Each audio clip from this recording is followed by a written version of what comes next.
स्वागत है आप सबका R K coaching centre by Rahul sir में। आज बायोलॉजी का एक विशेष खास चैप्टर लेकर के आपके अपने यूट्यूब चैनल पर आकर आपको मैं ये नॉलेज दूंगा। यानी ये सारे जो भी बायोलॉजी का कॉन्सेप्ट है मैं प्रतिदिन एक एक दिन करके इस सब के बारे में बताऊंगा। तो आज का कॉन्सेप्ट है मानव शरीर के तंत्र, सिस्टम ऑफ ह्यूमन बॉडी। सबसे पहले आपको एक चीज पता होगा, आपने पढ़ा होगा सेल। क्या पढ़ा होगा? सेल, कोशिका। कोशिका आप जानते हैं, कोशिका के बारे में सभी लोग जानते हैं। जो हमारे बॉडी चाहे जितने भी लिविंग थिंग्स हैं उनका क्या है? फंडामेंटल यूनिट है, स्ट्रक्चर है, मतलब क्रियात्मक इकाई है। उसको क्या बोलते हो आप? कोशिका। अब देखो, इन सारे कोशिकाओं का जो समूह होता है, जो समान रूप से कार्य करता है, कोशिकाओं का समूह, कलेक्शन ऑफ, यानी ये क्या है? Collection of cells. The work is same type of work of collection of cells is called उत्तक, टिश्यू। क्या बोलते हैं? टिश्यू बोलते हो ना। तो ये जो आपका सेल, छोटे छोटे सेलों से मिलकर के, मिलियन सेलों से मिलकर हमारा बॉडी बना है।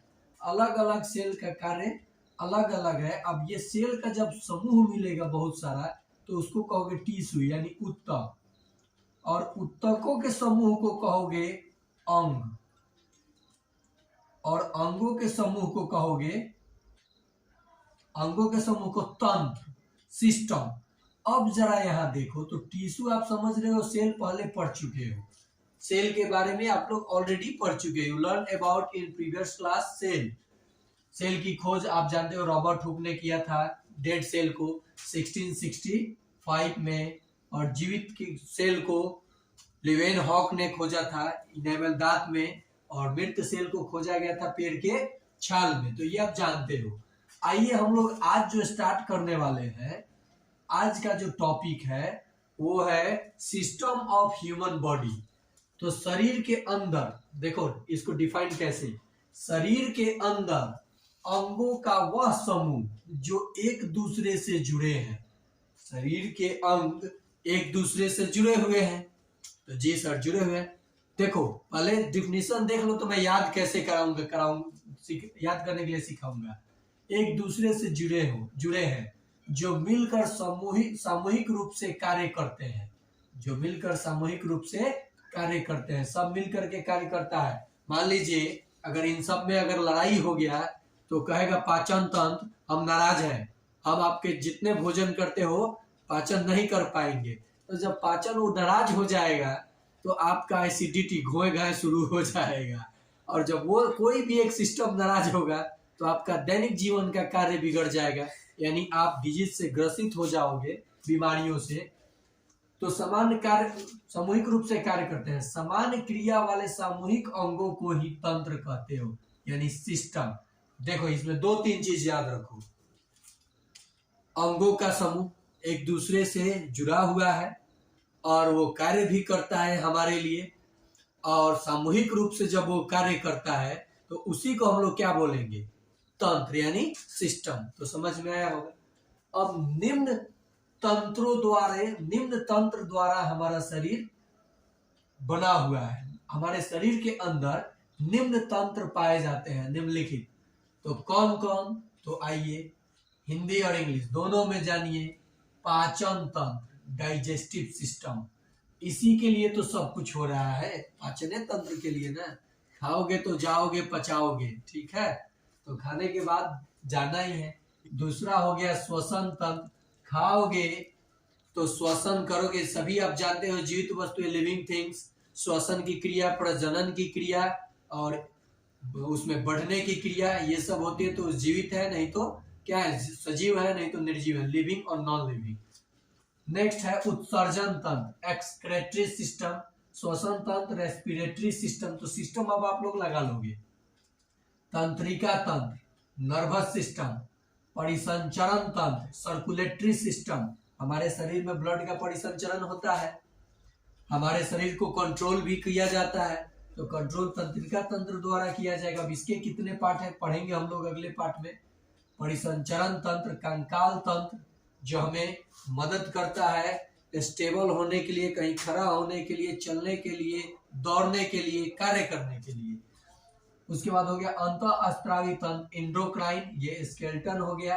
प्रजनन तंत्र, सभी लिविंग थिंग्स प्रजनन करते हैं, जिसको अब देखो यार इंडोक्राइन लिख दिया, यहाँ भी इंडोक्राइन हो गया है। ये होता है आपका रिप्रोडक्टिव सिस्टम, रिप्रोडक्टिव सिस्टम। तब है पेशी तंत्र। तो आपको तंत्रों के बारे में मैंने बताया, ठीक है। सिस्टम क्या होता है, सिस्टम ऑफ ह्यूमन बॉडी मैंने ये बताया, जो कि शरीर के अंदर अंगों का वह समूह जो एक दूसरे से जुड़े होते हैं और सामूहिक रूप से कार्य करते हैं, उसे हम लोग क्या बोलेंगे, सिस्टम बोलेंगे। और उन्हीं सिस्टम, वो कितने सिस्टम है, तो ये सिस्टम है। कोई अगर एक नाराज हो गया तो आपका बैलेंस बिगड़ जाएगा, ये बैलेंस बना करके रखता है। तो आज के टॉपिक में हम लोग देखें तंत्र के बारे में, तो आशा करता हूं कि आपको ये मजा आया है। तो चलिए अब हम लोग देखेंगे पहला पाचन तंत्र। ओके, तो आइए देखते हैं। पहला जो सिस्टम था उसमें रेस्पिरेटरी सिस्टम यानी श्वसन तंत्र। तो देखिए श्वसन क्या होता है, ऑक्सीजन भोज्य पदार्थ का ऑक्सीकरण कर ऊर्जा उत्पन्न करती है। इस प्रक्रिया को हम लोग क्या कहते हैं, श्वसन कहते हैं।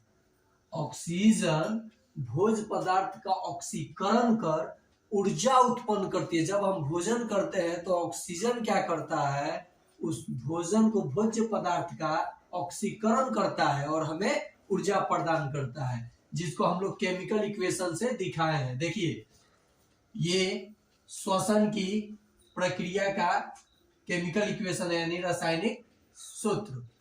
ग्लूकोज या कार्बोहाइड्रेट जो समझ लीजिए, ऑक्सीजन की उपस्थिति में ये क्या हुआ, कार्बन डाइऑक्साइड बनाया, वाटर जल यानी जलवाष्प वाष्प के रूप में, और ऊर्जा। और वो ऊर्जा कितनी एटीपी बनती है, तो 36 एटीपी, 36 एटीपी। ये आपका जो प्रोसेस है, ये जो प्रोसेस मैं दिखा रखा हूं, ये श्वसन प्रक्रिया का केमिकल फॉर्मूला है, फॉर्मूला का इक्वेशन है, फॉर्मूला नहीं सॉरी, ये श्वसन प्रक्रिया का केमिकल इक्वेशन है यानी समीकरण है, ठीक है।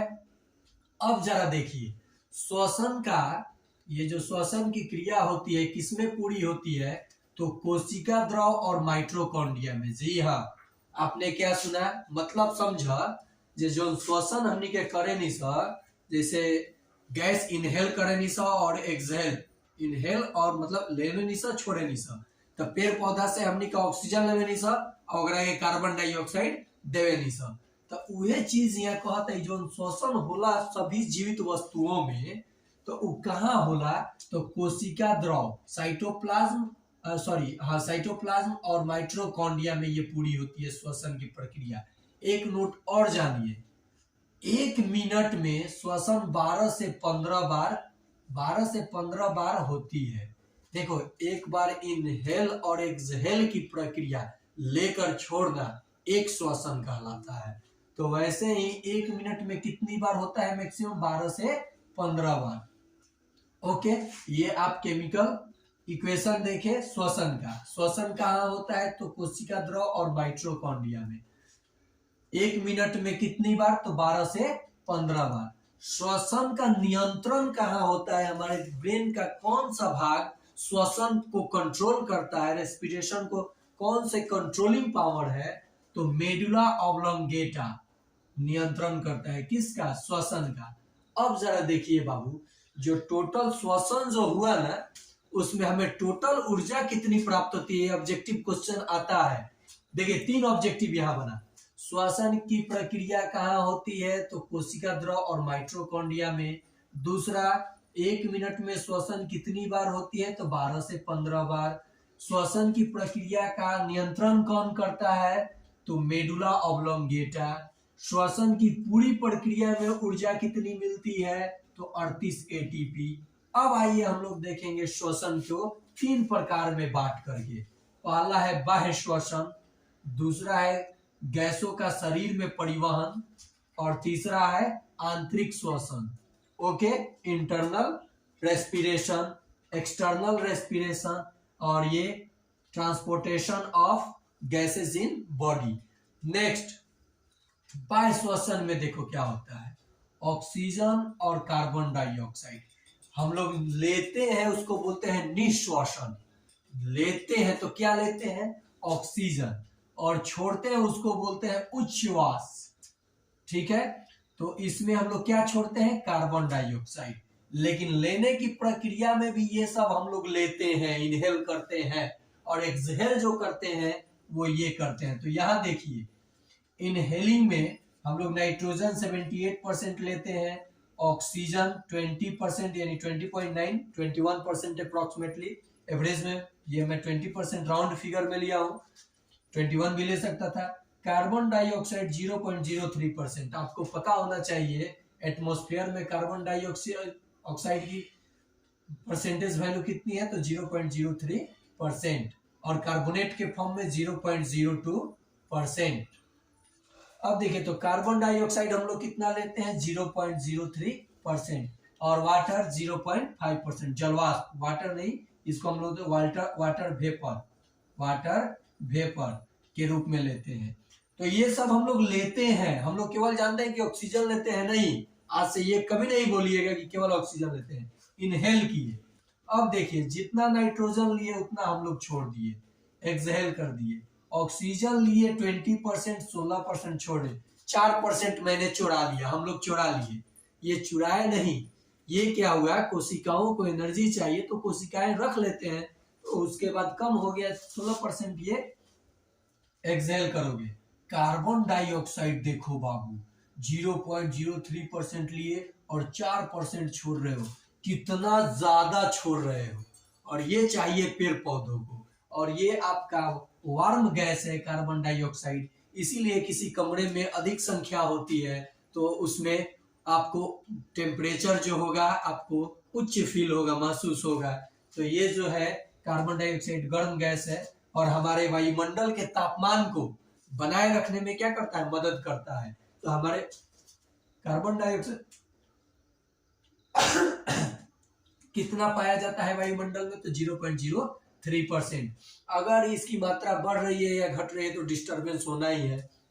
नेक्स्ट देखिए, अब ये पूरी प्रक्रिया निश्वसन, उच्च श्वसन, हेमोग्लोबिन रक्त के द्वारा आदान प्रदान होता है किसमें, देखिए फेफड़े के द्वारा कोशिकाओं में, लंग्स के द्वारा कोशिकाओं में भेजा जाता है, और फिर कोशिकाओं के द्वारा ब्लड के द्वारा फेफड़ों में आता है। समझ में आ रहा है। और ब्लड का रक्त लाल, मतलब हमारे जो ब्लड का खून का रंग लाल होता है, वो क्यों होता है, तो हेमोग्लोबिन के कारण। ये क्या है, एक प्रोटीन है। क्या है, एक प्रोटीन है। अब देखिए, तो ये आपने देखा बाह्य श्वसन में कितना गैस हम लोग, कौन सा गैस इनहेल कितने % करते हैं और छोड़ते कितने हैं। ऑब्जेक्टिव क्वेश्चन बनता है, कौन ऐसा गैस है जिसे हम लोग जितना इनहेल करते हैं, निश्वासन करते हैं, उतना ही उच्छ्वास में छोड़ते हैं। तो आप देख करके बता दीजिएगा कौन सा गैस। हमारे शरीर के कोशिकाओं को इसकी कोई आवश्यकता नहीं होती है, तब है गैसों का शरीर में परिवहन। तो यहाँ देखिए, ये तो मैं ऐसे कर दिया, ऑक्सीजन और कार्बन डाइऑक्साइड फेफड़ों के द्वारा कोशिकाओं में भेजी जाती है, और कोशिकाओं के द्वारा पुनः फेफड़ों में ब्लड में हेमोग्लोबिन होता है, और उसके सेंटर में आयरन होता है। ठीक है, तो उसके द्वारा फिर फेफड़ों में आता है, और ऑक्सीजन भी हम लोग छोड़ते हैं। देखो, हम लोग कहते हैं कि केवल कार्बन डाइऑक्साइड छोड़ते नहीं, ऑक्सीजन भी हम लोग छोड़ते हैं, कार्बन डाइऑक्साइड भी छोड़ते हैं, और वाटर वेपर भी छोड़ते हैं, और नाइट्रोजन भी। अब है आंतरिक श्वसन, गैसों का एक्सचेंज। गैसों का क्या होगा, एक्सचेंज, किसमें, कोशिकाओं में। अब इस पूरी प्रक्रिया को, ये पूरी प्रक्रिया को हम लोग केप्स चक्र के नाम से भी जानते हैं।